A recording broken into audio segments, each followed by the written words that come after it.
Hola a todos, espero que estén bien, listos para nuestro tiempo de estudio.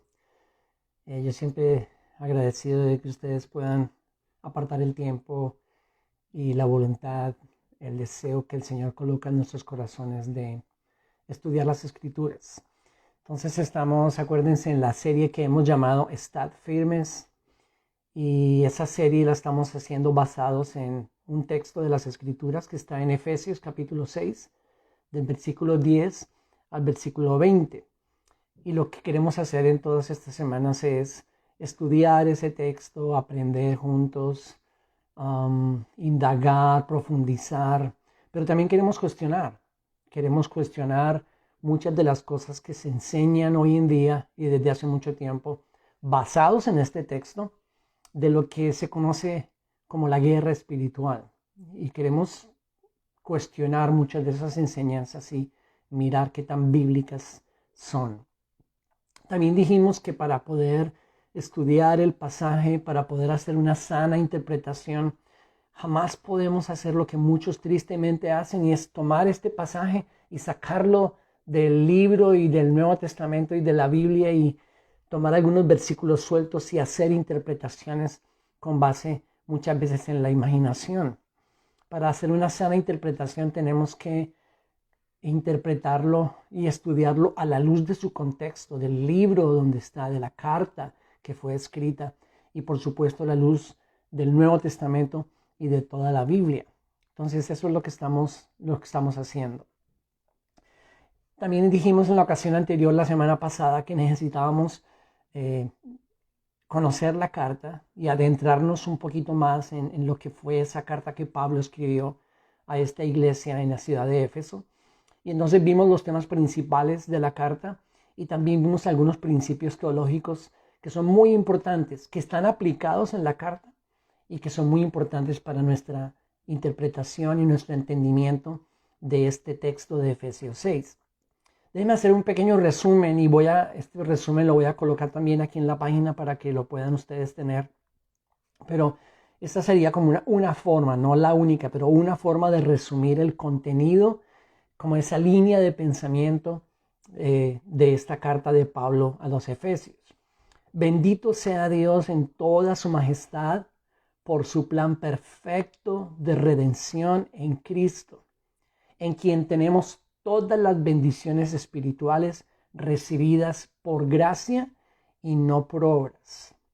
En ese plan perfecto, diseñado desde la eternidad pasada, Dios ha formado una familia, la iglesia en el mundo, en la cual, en esa familia, ya no hay diferencias o privilegios entre unos y otros. Específicamente, Pablo habla en el capítulo 3 de ya no hay diferencias entre judíos y gentiles, aunque hasta hoy en día todavía muchos sigan vendiendo viajes turísticos a lo que ellos denominan la Tierra Santa del pueblo escogido de Dios. Pero Pablo está diciendo aquí que esa familia que Dios ha formado, ya no hay ninguna diferencia entre unos y otros delante de Él. Es una gran familia que está en todo el mundo. Esta bendición o posición de estar en Cristo se puede y se debe poner en práctica por el poder del Espíritu Santo en la vida diaria, en la relación con los semejantes, relaciones unos y otros, y en el seno del matrimonio y de la familia.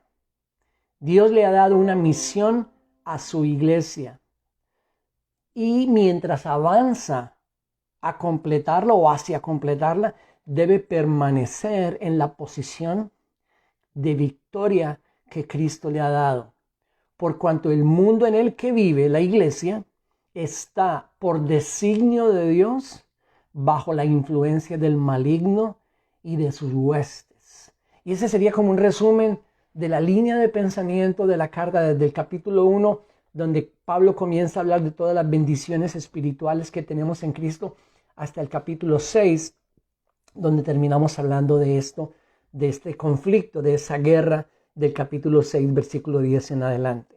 Entonces voy a colocar este resumen también aquí en la página para que ustedes puedan tenerlo y meditar en él. Esa es como repito, la línea de pensamiento. Pero también dijimos que necesitábamos algunos principios teológicos y vimos dos muy importantes, solo quiero recordarlos rápidamente.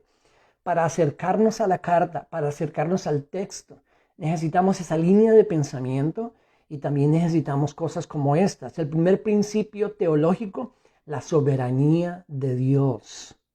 La soberanía de Dios en toda la Biblia y en el libro de los Efesios nunca ha estado ni estará en juego, en peligro. En la cruz, lo único que estaba en juego era el destino de la humanidad, pero nunca la soberanía de Dios, o la gloria de Dios, o su omnipotencia, o todas las características que podamos nosotros conocer a través de las escrituras de Dios. Nunca eso estuvo en juego, nunca. Dios nunca ha dejado ni dejará de ser soberano. Y yo quería que fuéramos por un momentito, busquen ahí por favor en Mateo, Evangelio según Mateo, y miren el capítulo 26. Y en el capítulo 26 busquen el versículo 51. Entonces estamos aquí, Mateo nos está relatando el momento cuando el Señor Jesús fue arrestado, que Él estaba con sus discípulos allá en el huerto. Y en el versículo 51 sucedió que uno de los que estaban con Jesús, que nosotros sabemos quién fue, extendiendo la mano sacó su espada e hiriendo al siervo del sumo sacerdote le cortó la oreja, el que Juan dice que se llamaba Malco.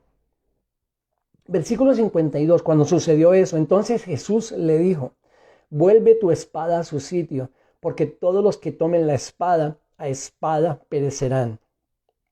Y miren el versículo 53. ¿O piensas que no puedo rogar a mi Padre y Él pondría a mi disposición ahora mismo más de 12 legiones de ángeles? Pero, ¿cómo se cumplirían entonces las escrituras que dicen que así debe suceder? Entonces, solo quería que fuéramos a este pasaje para poder afirmar el punto que estamos viendo en este momento, y es que la soberanía de Dios nunca ha estado ni nunca estará en peligro, en juego. El momento en que Jesús va a ser llevado a la cruz, donde Él mismo había dicho, a mí nadie me quita la vida, yo la pongo de mi propia voluntad. Todo esto estaba bajo el exacto y perfecto dominio y soberanía de Dios. Y Jesús le dice a su discípulo, a Pedro, le dice, vuelve tu espada a su lugar y escúchame esto. ¿Tú crees que si yo no quisiera, ahora mismo rogaría al Padre y 12 legiones de ángeles, miles de ángeles vendrían en mi ayuda? Pudo haber sucedido según lo que Jesús está diciendo. Pero no sucedió porque en el plan de Dios en Cristo estaba que Él fuese a la cruz y a través de su muerte redimiera la humanidad.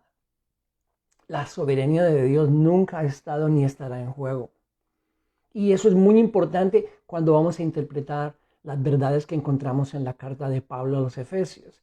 El segundo que vimos es que la victoria de Cristo en la cruz fue completa y fue perfecta. No fue a medias. Él no venció en parte, Él no venció algo. La victoria de Cristo en la cruz fue completa y perfecta. Y quiero pedirles que vayan a Colosenses. Yo les pedí que leyeran estos versos la última vez que les dejé como tarea, pero leámoslos juntos. Colosenses, vayan al capítulo 2 y miren el versículo 13 de Colosenses. Dice, y cuando estabais muertos en vuestros delitos y en la incircuncisión de vuestra carne, os dio vida juntamente con Él, habiéndonos perdonado todos los delitos, habiendo cancelado el documento de deuda que consistía en decretos contra nosotros y que nos era adverso, y lo ha quitado de en medio, clavándolo en la cruz. 15. Y habiendo despojado a los poderes y autoridades, hizo de ellos un espectáculo público, triunfando sobre ellos por medio de Él. Entonces, en estos versos encontramos condensada la obra de Cristo, la eficacia de esa muerte en la cruz, de ese sacrificio vicario por nosotros. En primer lugar, hablando de todos nuestros delitos y pecados que fueron perdonados y clavados en esa cruz. ¿De qué delitos o de qué pecados se está hablando? Hemos dicho en otras oportunidades nuestros pecados pasados, presentes y futuros, porque si no fuese así, entonces ¿qué haríamos con los presentes y los futuros si solo fuesen los pecados pasados? Todos están incluidos en ese verso y fueron, según dice Pablo en Colosenses, clavados en la cruz. Esa lista que nos era contraria, que nos condenaba, fue clavada en la cruz.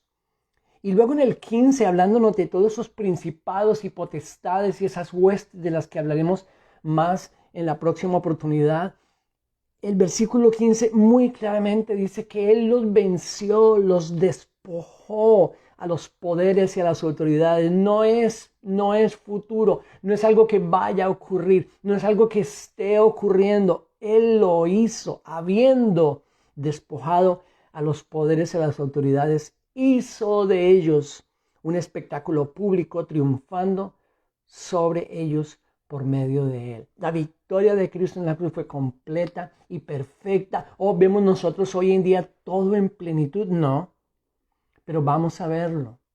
Pero el hecho de que no lo veamos todavía por el designio de Dios no significa que no haya ocurrido. La Biblia nos dice que ocurrió y su victoria fue completa y perfecta. Entonces, con todo ese fundamento, tanto de la línea de pensamiento de la carta de Pablo a los Efesios del capítulo 1 al 6, como de estos principios teológicos tan importantes, entonces vamos al texto y ahora sí volvamos a Efesios 6.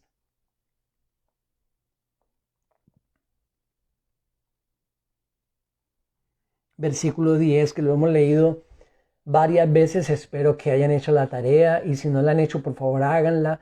Necesitamos leer esta carta varias veces, meditar en ella, pensar en todo lo que se nos dice acá, a la luz de todo lo que estamos nosotros estudiando juntos. Pero dice el versículo 10, por lo demás, fortaleceos en el Señor y en el poder de su fuerza, revestidos con toda la armadura de Dios para que podáis estar firmes contra las insidias del diablo.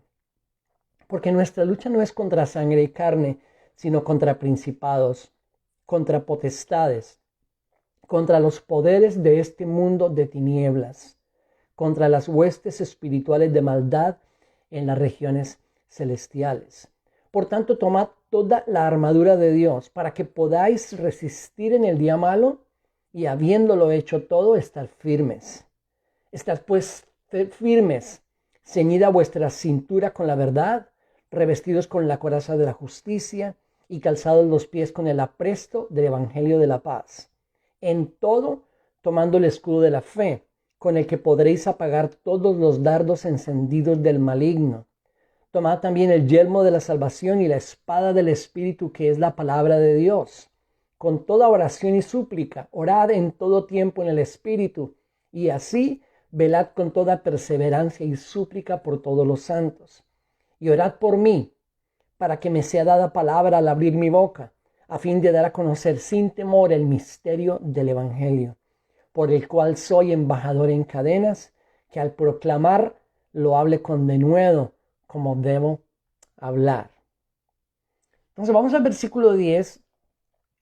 Estaba leyendo y escuchando a Martyn Lloyd-Jones, y Martyn Lloyd-Jones fue un teólogo y un maestro bíblico británico muy conocido, de muchísimos libros que escribió.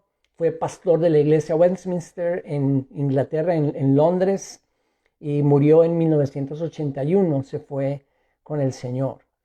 Estaba escuchándolo en su exposición del libro de los Efesios. Él dice que hay dos errores que podemos fácilmente cometer en la interpretación de este texto, hablando de Efesios 6, del 10 al 20. Estos son los dos errores que, dice él, podemos cometer muy fácilmente. El primero, decir, esta es la finalización de su carta y por lo tanto no es tan importante lo que dice acá, porque ya está finalizando. Y en verdad Pablo está finalizando su carta a los Efesios. Pero él dice sería un terrible error pensar que por cuanto Pablo comenzó a terminar su carta, lo que él está diciendo no va a ser importante. dice Dr. Lloyd Jones que es tan importante como todo lo demás que encontramos en la carta. Y creo que lo estamos viendo y lo vamos a ver. El primer error no queremos cometerlo, decir, no, ya se estaba despidiendo y esto no es tan importante. Es muy importante, tan importante como todo lo demás. El segundo error es desconectar esta porción del resto de la carta, que fue lo primero que nosotros hicimos. Cuando iniciamos esta serie dijimos, no podemos desconectar esta porción del resto de la carta y por supuesto de todo el Nuevo Testamento y de la Biblia. Entonces dice que es muy fácil desconectarlo y simplemente tomar esta porción y enseñar sobre esa porción sin tener en cuenta el contexto, que también es un error terrible que podemos cometer. También dice Lloyd Jones que esta porción de Efesios 6, del 10 al 20, versículos 10 al 20, se puede dividir en dos partes para su estudio. La primera parte dice él que son los versículos 10 y 11, y la segunda parte serían los versículos 12 hasta el versículo 20. Dice que dividiéndolo así, él llama a la primera parte, al versículo 10 al versículo 11, es decir, si tienen ahí todas sus Biblias, por lo demás, fortaleceos en el Señor y en el poder de su fuerza. 11. Revestidos con toda la armadura de Dios para que podáis estar firmes contra las insidias del diablo. Martin Lloyd Jones llama a esta primera parte en la que dividimos para su estudio esta porción un llamado al conflicto, un llamado a la guerra. Entonces, esta sería la primera parte. Y la segunda parte, si la primera es el llamado al conflicto o a la guerra, entonces la segunda parte sería el cómo enfrentar ese conflicto, cómo enfrentar esa guerra y la correcta forma de enfrentarla. Él hace esa división en toda su exposición que es bastante larga y bastante buena, y estoy en ese proceso. Entonces hablamos de esta porción y lo primero que nos encontramos entonces sería el cómo conectamos nosotros, y habíamos mencionado algo de esto en la primera sesión que tuvimos de esta serie. ¿Cómo conectamos esta porción con el resto del texto? Bueno, el versículo 10 dijimos que comenzaba con esta palabra por lo demás o finalmente. Vimos la palabra en el griego hace unas semanas y ese es el conector. Ese es el conector. Es muy importante ese conector. Básicamente lo que Pablo está diciendo es finalmente, o ya para terminar, pero también podríamos colocarlo de la siguiente manera. Por cuanto, y está conectando todo lo que hemos visto en estos 5 capítulos y parte del 6, por cuanto todo esto es verdad, por cuanto todo esto es nuestro, y yo tengo algunas cosas específicas que quiero mencionar, podríamos decir, por cuanto el plan de Dios en Cristo es perfecto, por cuanto hemos sido salvos por gracia y es un regalo de Dios, por cuanto somos parte de una familia que Dios ha formado en todo el mundo, por cuanto por el Espíritu Santo que nos fue dado podemos vivir como hijos de luz, por cuanto se nos ha encomendado una tarea como el cuerpo de Cristo, por todo esto, por cuanto todo esto es verdad y es nuestro en Cristo, fortaleceos en el Señor. Y ahí está la conexión de todo el resto de la carta con esta porción tan importante. Versículo 10. Por lo demás, finalmente, por cuanto todo lo que hemos dicho, fortalezcanse en el Señor.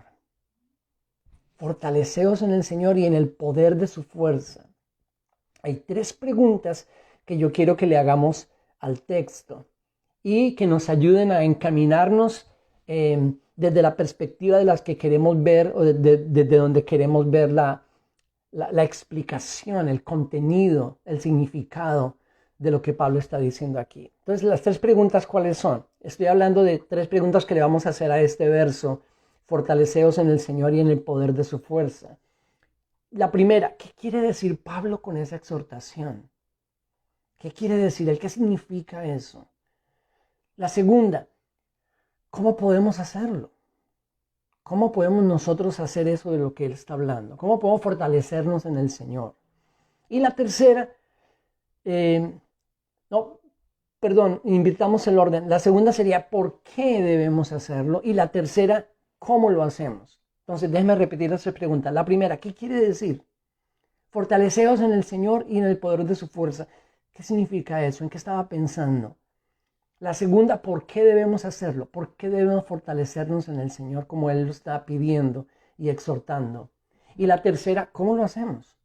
En la práctica, ¿cómo hacemos eso? Fortaleceos en el Señor y en el poder de su fuerza. Entonces, lo primero, ¿qué quiere decir?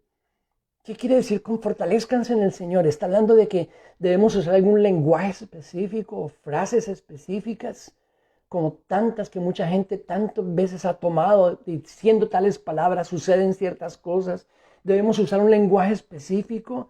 Debemos aumentar el volumen cuando se trata de hablar de esta guerra espiritual, como también lo vemos muy a menudo. Como tal vez muchos confunden esa unción con el volumen y a veces pensamos que gritando las cosas van a tener más eficacia o van a ser más eficaces. ¿De qué está hablando? ¿De lenguaje? ¿De volumen? Alguien también podría decir, no, la forma en que nos fortalecemos en el Señor es con oración y ayuno.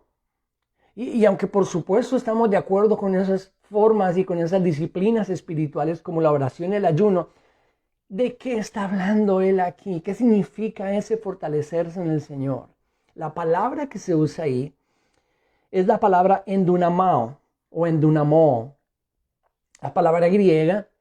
Y esa palabra, cuando él dice fortaleceos, esa palabra endunamó, significa lo siguiente. Significa recibir poder, ser investidos con fuerza. Aunque en algunas ocasiones en el Nuevo Testamento se traducen del español como esfuérzate, como le decía Pablo a Timoteo, esfuérzate o esforzarse.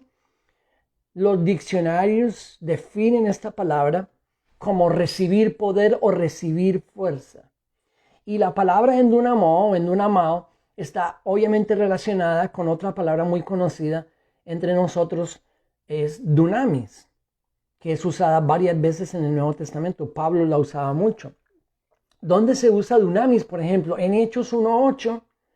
En esa ocasión no fue Pablo, pero Lucas la usó en Hechos 1:8, cuando el Señor Jesús les dijo a sus discípulos, quédense en Jerusalén y van a recibir hasta que sean investidos del poder de lo alto.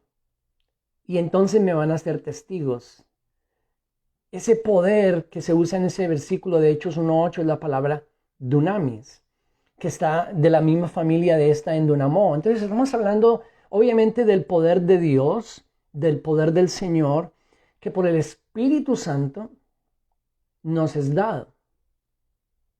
No es algo que nosotros producimos, no es algo que nosotros podamos obtener por nuestra propia fuerza o por algo que nosotros hagamos. Es algo que se recibe. La palabra es muy clara cuando habla de recibir el poder o recibir esa fuerza. Entonces, cuando hablamos en primer lugar, cuando pensamos en fortaleceos en el Señor, lo primero que tenemos que decir es que no hay nada que nosotros podamos hacer en nuestra fuerza o en nuestra habilidad para obtener esa fuerza o para obtener ese poder, sino que es algo que nos es dado. Nos es dado. La primera, muy importante esa palabra, cómo los diccionarios la definen. Cuando nosotros vamos, por ejemplo, al versículo 10 a estudiar fortaleceos en el Señor, algo que tenemos que hacer es decir, bueno, ¿en qué idioma está hablando Pablo? Y el idioma en que él está hablando es el idioma de Efesios. Es el idioma de la carta. Es el primer contexto donde nosotros tenemos que buscar si queremos entender más o mejor el significado de fortalezcanse en el Señor. Fortalezcanse en el Señor. Entonces, la palabra que se usa ahí ya nos dice que no es algo que nosotros podamos producir por algo que nosotros hagamos o por una práctica que tengamos. Hechos 1:8, recibiréis poder cuando haya venido sobre vosotros el Espíritu Santo y me seréis testigos. Dios quiere darnos, es el único que puede darnos esa fuerza, ese poder que es su poder. Es algo que nosotros no producimos. Entonces, si Pablo está hablando en el idioma de Efesios, pues tenemos que ir a la carta de los Efesios, donde él más en otros lugares está hablando de esto mismo para que nos ayude a entenderlo. Y en el capítulo 3, vayan por favor al capítulo 3, nos encontramos en el verso 14.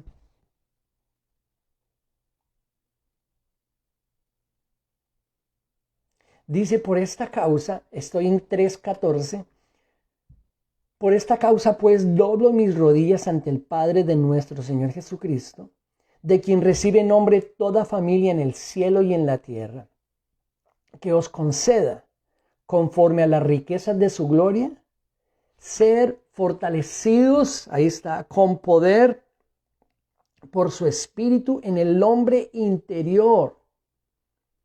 17. De manera que Cristo more por la fe en vuestros corazones, y que arraigados y cimentados en amor, seáis capaces de comprender con todos los santos cuál es la anchura, la longitud, la altura y la profundidad, y de conocer el amor de Cristo que sobrepasa el conocimiento, para que seáis llenos hasta la medida de toda la plenitud de Dios. Entonces aquí Pablo está hablando su mismo lenguaje, el lenguaje de Efesios, el lenguaje de la carta, y está mencionando lo que él está mencionando en el capítulo 6, recibir esa fuerza, recibir ese poder, ser fortalecidos en dunamó o en dunamó. Está hablando de lo mismo, y de lo que Pablo nos está hablando aquí en el capítulo 3 es que él está pidiendo que se nos conceda, conforme a las riquezas de la gloria del Señor, ser fortalecidos con poder por su espíritu en el hombre interior. Y el propósito de eso, el propósito de esa obra del Espíritu Santo en nosotros, dándonos esa fuerza, dándonos ese poder que no tenemos ni podemos obtener por nuestra propia cuenta. El Espíritu Santo nos da esa fuerza, nos da ese poder, y el propósito de eso es que Cristo more por la fe en nuestros corazones. Esa es la tarea del Espíritu Santo en nosotros los creyentes, formar a Cristo en nosotros. Sí, yo sé, cuando vamos a todo lo que tiene que ver con la neumatología o la doctrina del Espíritu Santo y miramos todo lo que ha sucedido y está sucediendo muchas veces en muchísimos lugares, encontramos muchísimas otras cosas que supuestamente el Espíritu Santo vino a hacer, pero la Biblia es muy clara en decirnos y enseñarnos que la obra del Espíritu Santo en nosotros es formar a Cristo.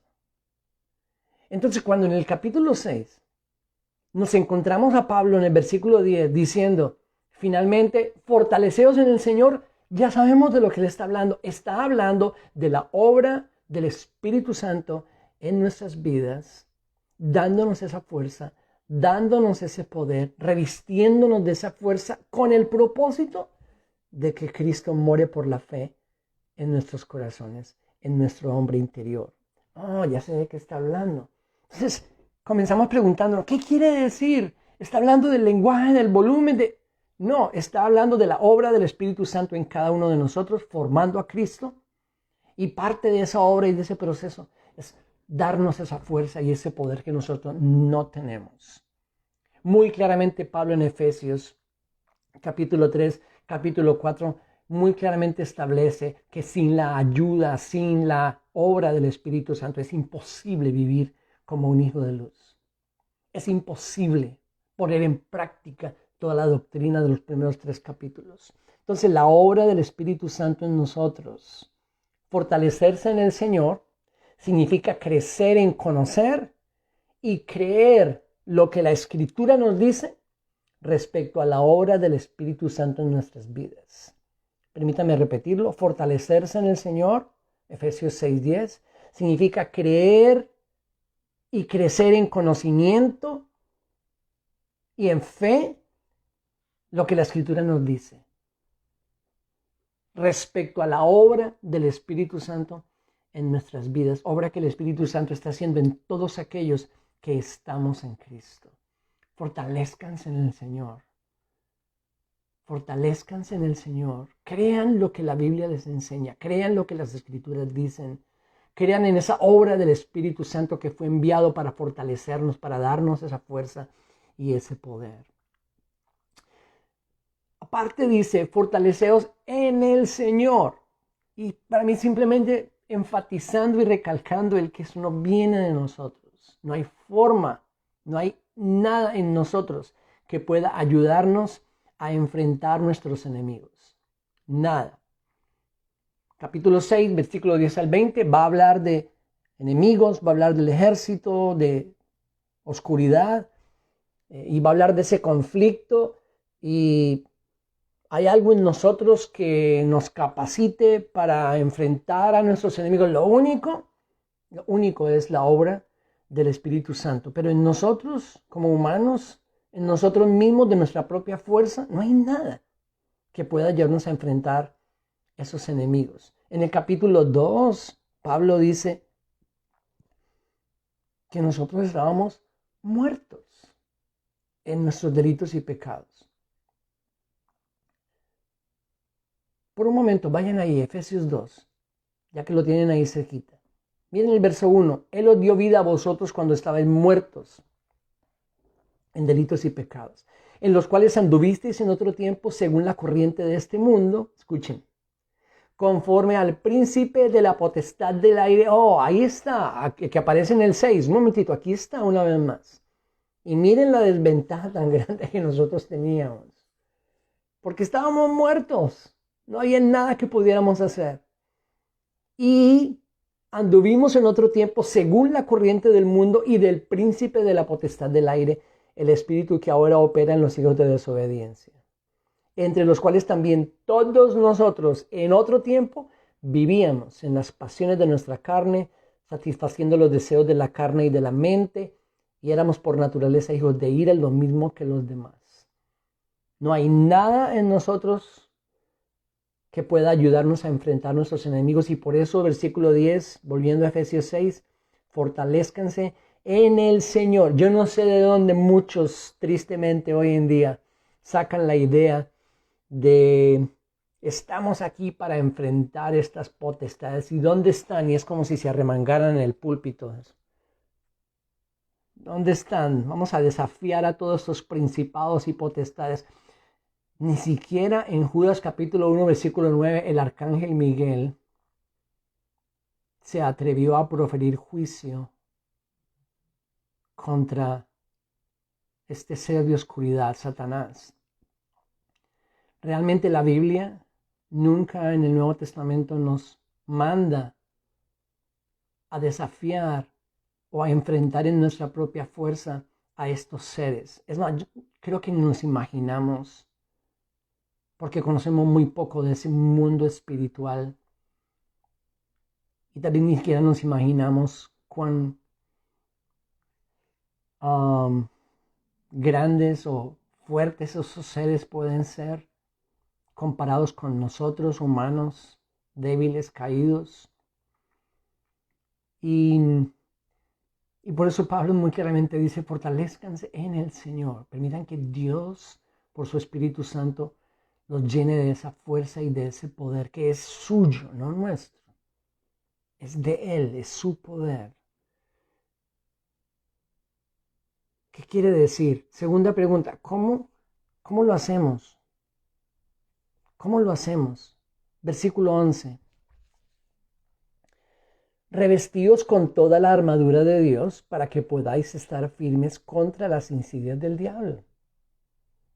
Entonces acuérdense de Martin Lloyd Jones diciéndonos que estos dos versos son el llamado al conflicto. Dicen, despierten, hay un conflicto aquí serio que hay que enfrentar. El llamado al conflicto. Lo primero, fortalezcanse en el Señor. Asegúrense y crean por la fe y confirmen esto en sus vidas y crezcan en conocimiento de esa obra del Espíritu Santo, revistiéndolos de Cristo, porque es la única forma de enfrentar estos enemigos. Y ahora en el 11 nos dice, y la forma de hacerlo es, tienen que revestirse de toda la armadura de Dios para que puedan estar firmes contra los ataques, las insidias del diablo. La armadura de Dios. Por supuesto que vamos a a estudiar la armadura de Dios como parte de esta serie. Pero ahora no, solo quería decirles que la armadura de Dios es Cristo mismo. Cristo. Y por eso en el capítulo 3, Pablo dice en el capítulo 3,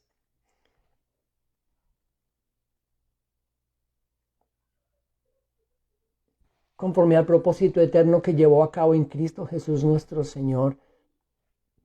En el versículo 11 y luego en el 14, doblo mis rodillas ante el Padre de nuestro Señor Jesucristo, de quien recibe nombre toda familia en el cielo y en la tierra, que os conceda el ser fortalecidos por su Espíritu en el hombre interior. 17, de manera que Cristo more en vuestros corazones. Fortaleceos en el Señor. Revístanse de toda la armadura de Dios, de Cristo. La armadura de Dios es Cristo, como lo vamos a ver en cada una de sus partes. Pero ahora no vamos a entrar en eso. Es la forma en que lo hacemos. Esa es la forma en que lo hacemos. Ahora, ¿por qué debemos hacerlo? Volvamos a Efesios 6. ¿Por qué debemos hacerlo? Tengo varias cosas aquí y quiero que se queden pensando en eso. Debemos hacerlo porque aún no estamos en el cielo. Vamos para allá. Esa es nuestra esperanza. Y ahí vamos a estar por la eternidad. Pero aún no estamos en el cielo. Estamos viviendo como el cuerpo de Cristo. Estamos viviendo en un mundo cada vez más oscuro. Un mundo malo, lleno de trampas y peligros. Lleno de trampas y peligros. Si ustedes se acuerdan la oración sacerdotal de Cristo en Juan 17, en el versículo 15, Cristo ora: Padre, no te pido que los quites del mundo, sino que los guardes del maligno. Porque el mundo está bajo el maligno, dice la Escritura. Y como mis hijos van a estar ahí, como mi pueblo va a estar ahí, yo no te pido que los quites del mundo, porque ahí es donde tú has planeado que estén, pero que los guardes del maligno, porque el maligno va a hacer oposición. Todavía no estamos en el cielo, estamos viviendo en un mundo oscuro y lleno de trampas y peligros. ¿Por qué debemos hacerlo? Porque tenemos enemigos que se oponen a nuestro crecimiento espiritual y al cumplimiento de nuestra misión. Eso para nosotros los que conocemos, porque la Biblia también nos dice muy claramente que una de las funciones o propósitos del enemigo es cegar el entendimiento de los incrédulos para que no les resplandezca la luz de Cristo. Entonces, esos enemigos, por supuesto que quieren oponerse a nuestro crecimiento espiritual y al cumplimiento de nuestra misión. Al cumplimiento de nuestra misión. Versículo 12 de Efesios 6, nuestra lucha no es contra sangre y carne, sino contra principados, potestades, poderes de este mundo de tinieblas, huestes espirituales de maldad en las regiones celestes. Todos esos enemigos de los que vamos a hablar más adelante están interesados en estropear nuestro crecimiento espiritual y el cumplimiento de nuestra misión. En varias ocasiones Pablo dijo: Satanás me ha impedido esto y aquello, hablando de la obra, hablando de la evangelización, hablando de sus viajes misioneros, hablando de sus planes ministeriales. Por supuesto, todo bajo el control de Dios. Pero esos enemigos nuestros quieren impedir que crezcamos espiritualmente y quieren impedir que cumplamos nuestra misión. Otra razón, ¿por qué debemos hacerlo? Porque aún podemos ser derribados por esos enemigos. ¿Cómo así? Bueno, versículo 13. Por tanto, tomad toda la armadura de Dios para que podáis resistir en el día malo y habiéndolo hecho todo, estar firmes. Pueden ser derribados, pero no destruidos. Y después vamos a ser muy claros en eso. Pero podemos ser derribados, por supuesto. Pablo muy claramente lo dice aquí. Entonces, por todas estas razones tenemos que hacer lo primero que él mencionó: fortalecernos en el Señor y en el poder de su fuerza, tomar toda esa armadura de Dios, revestirnos de ella, porque no estamos en el cielo, porque tenemos enemigos que se oponen a nuestro crecimiento espiritual y al cumplimiento de nuestra misión, porque aún podemos ser derribados, y voy a dar ejemplos claros después de eso, porque en la tierra prometida hay poderosos enemigos que nos harán frente. Cuando el pueblo de Israel en el Antiguo Testamento llegó a la tierra prometida, o mucho antes de que llegaran, inclusive que Moisés envió a los espías, ellos regresaron y 10 de esos espías dijeron, esa tierra está llena de enemigos. Y les cuento que no es gente pacífica para nada. Y eran una de las tribus más bélicas que se podían conocer. Si no, pueden averiguar, lean sobre los jebuseos y los arameos y los amorreos y todas esas tribus que eran muy, muy bélicas y eran ejércitos completos. Y ellos llegaron a esa tierra que Dios les había prometido y estaban llenas de ejércitos terribles. Déjenme ponerlo así. Cuando esos espías llegaron y dieron ese informe, ellos no mintieron acerca de esa tierra. Ellos dijeron, es una tierra que se traga a los habitantes. Y era verdad, eso era verdad. Ahí no estuvo su pecado. Su pecado estuvo en no confiar en que Dios era mucho más poderoso para llevarlos a conquistar esa tierra. La tierra prometida, hay enemigos que nos harán frente. Y nos harán frente de una manera férrea, fuerte. Y si podemos, por último, ir a Josué, en el Antiguo Testamento.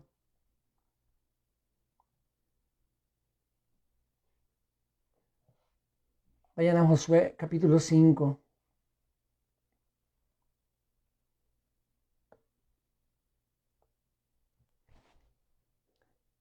Y quédense también pensando en esta porción. Están a punto de entrar, han pasado ya el Jordán y están a punto de entrar a la tierra prometida. Esta va a ser su primera batalla para conquistar esa tierra que Dios les ha prometido. Jericó.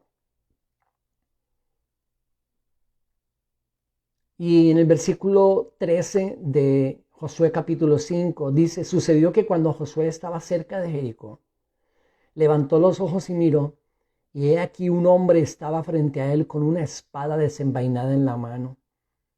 Y Josué fue hacia él y le dijo, ¿eres de los nuestros o eres de nuestros enemigos?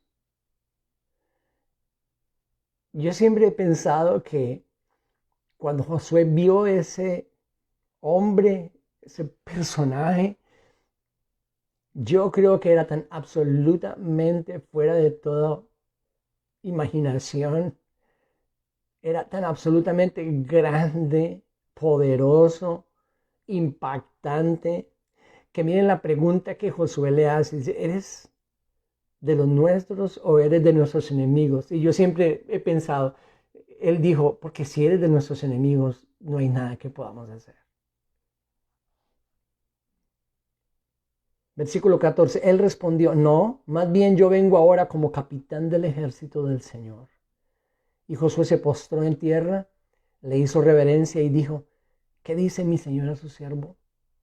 Entonces el capitán del ejército del Señor dijo a Josué, quítate las sandalias de tus pies, porque el lugar donde estás es santo.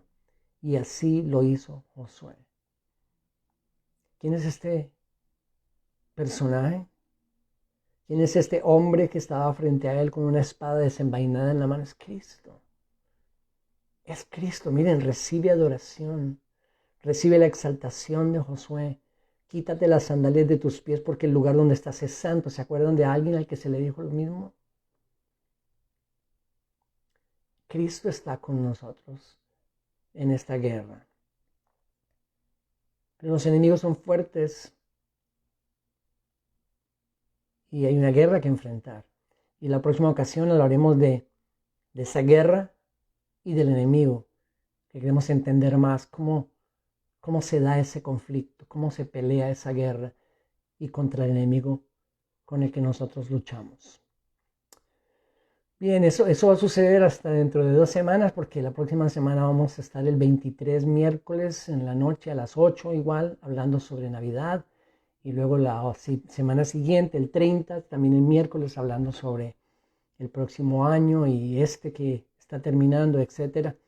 Y después de eso, en 2 semanas más o 3, vamos a continuar con la serie y vamos a estar hablando sobre esto. Un abrazo grande, bendiciones para todos. Cuídense.